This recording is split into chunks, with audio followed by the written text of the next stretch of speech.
Are you still waiting for a recruiter to ride in and save your job search? You know, the recruiter that's going to ride in on the white horse and sweep you off your feet and onto the horse and carry you off to your dream job. I get it. Maybe you've been told to polish your resume, update your LinkedIn, and wait. But here's the truth: recruiters don't work for job seekers, they work for companies. And if you're not a perfect fit for the job they're trying to fill, you're not getting a call. So, in case you don't know, I'm Wendy Taylor. For over 20 years, I've been helping professionals land roles they love. I've designed talent strategy at more than a couple dozen venture-backed startups of all stages. I've led teams of 400 plus. I've scaled a fintech startup from employee 23 to employee 500. I've trained the hiring teams, the hiring managers, built the interview scorecards, trained the recruiters, and conducted over 12,000 interviews. I know what works and I know what holds people back. If you're here live, let us know in the comments. And if you're on the replay, let me know that you made it. Now, most people think recruiters are just job matchmakers, or they think that they can hire a recruiter. I can't tell you how many times people said, I just need to hire a recruiter. But recruiters fill roles for companies, not shop jobs to candidates. That's why ghosting happens and silence feels personal. And actually, most of what's called ghosting isn't even ghosting. So, quick check. Have you ever thought a recruiter would just find you a job? If you're feeling a little seen right now, let me know. Because the more people who figure this out, the less stress you're going to have in your job search. There are two types of recruiters. There are the internal ones, and then there are the agency ones. There's really actually kind of sort of two others. So I'm going to talk about them very briefly. There's executive search firms. And so at very senior levels, we're not talking director and VP, but very senior levels, that's what they specialize in. That's a whole other ballgame. If you're one of my senior executive types, we can have a conversation about that.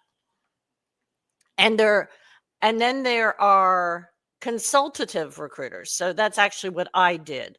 So the firm that I worked for sent me out to venture-backed tech startups to help them figure out their whole holistic talent strategy. Who do we need at this round of funding? Who will we need when we get to the next round of funding? Everything from the leadership team to the engineering team, the sales team, and all the other roles in the company. And then, okay, Wendy's going to do all the hard stuff. We need a recruiter, early career recruiter, to be trained by Wendy to do these things. That's not a real common situation. So the two normal things that most of you are dealing with are internal recruiters who work for a company, at a company, they're an internal employee, and then agency recruiters who are working with multiple clients. And those agencies, some of them do a model where the recruiters and the salespeople are different people, and some do a model where the same person does the sales and the recruiting. Very, very different ball games with an agency.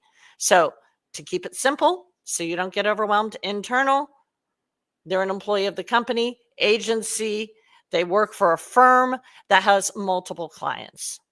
They search either way for exact fits, not potential. If you've ever been told you were great, but not quite right, that's the box checking in action.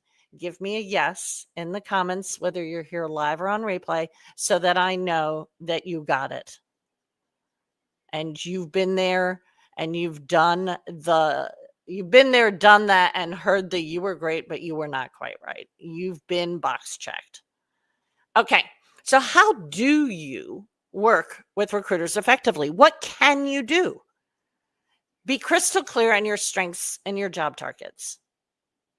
That's actually what I do in my Fastest Path Intensive, we do several sessions where we get dial super, super crystal clear on where your strengths are, what your job targets are, what the next job needs to move you towards.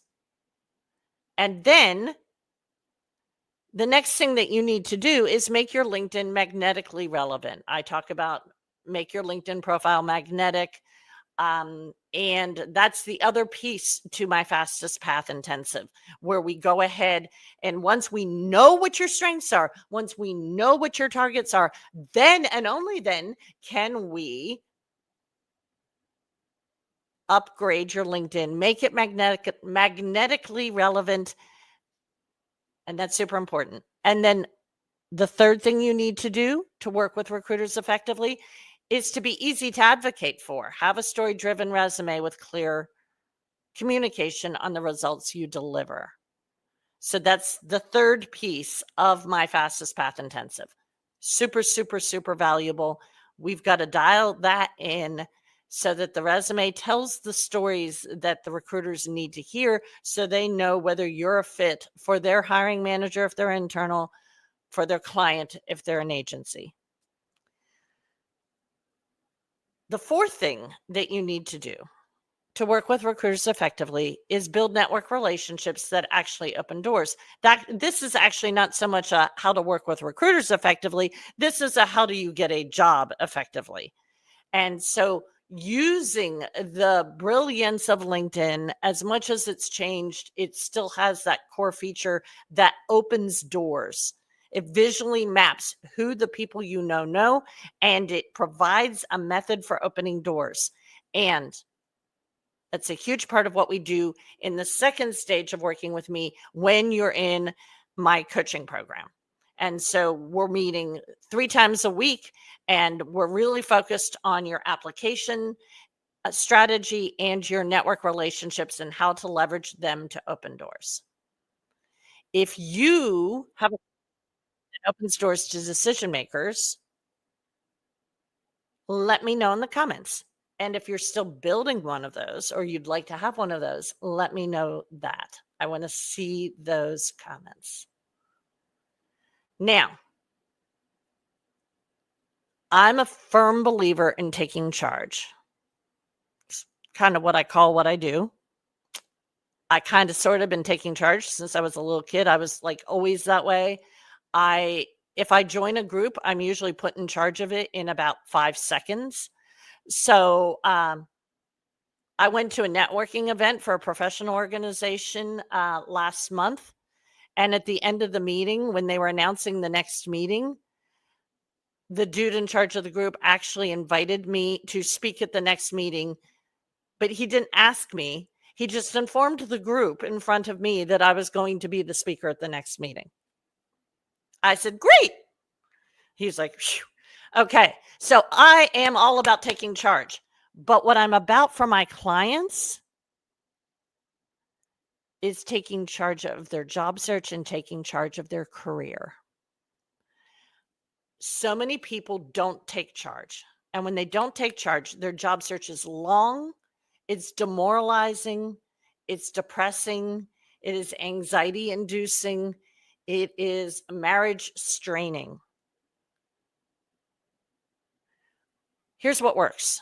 Direct outreach to people who can open doors, making it easy for them to help you, not asking them to do your job search for you and not asking them to hand you a job. Clear, value-driven LinkedIn profiles, proactive networking that builds trust. My clients get interviews before jobs even post using this strategy over and over and over again. If you are ready to lead your search instead of waiting by the phone, having it on that ringer on all the time, drop a taking charge for me. I want to know if you are ready to be in charge. Okay. So today, what we talked about is why recruiters can't and won't rescue your job search. How to build recruiter-free network relationships the right way. The exact strategy my clients use to land interviews without relying on job boards. And I will say one last thing, just happened last week, and I just saw something on LinkedIn about this minutes ago. If you're talking to a company or a recruiter does reach out to you about a job and you are not a fit, they're not a fit for that, for your career. And my client had two super senior round interviews, and then one that was kind of in the same mix at the same time. And I was like, well, either we need a game plan for how you're going to not blow the final rounds and still do a good job on this. But before we do that game plan, would you even take the offer with that third company if they made it? And he said, no, I wouldn't. I said, great. Then you're going to politely let them know that you're in final rounds with a couple other companies and that you really don't think this is the right fit for you. And then you're going to make an introduction of someone who you think would be a good fit for them. And he had been laid off recently.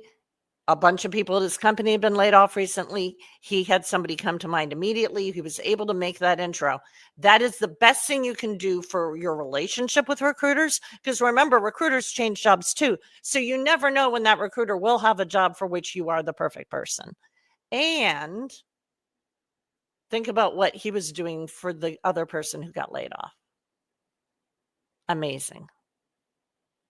Now, this guy's a good guy. He's referred a bunch of the people that he worked with to work with me, and they're working with me, and they are taking charge of their job searches. They are on a faster path to getting the right next job for them.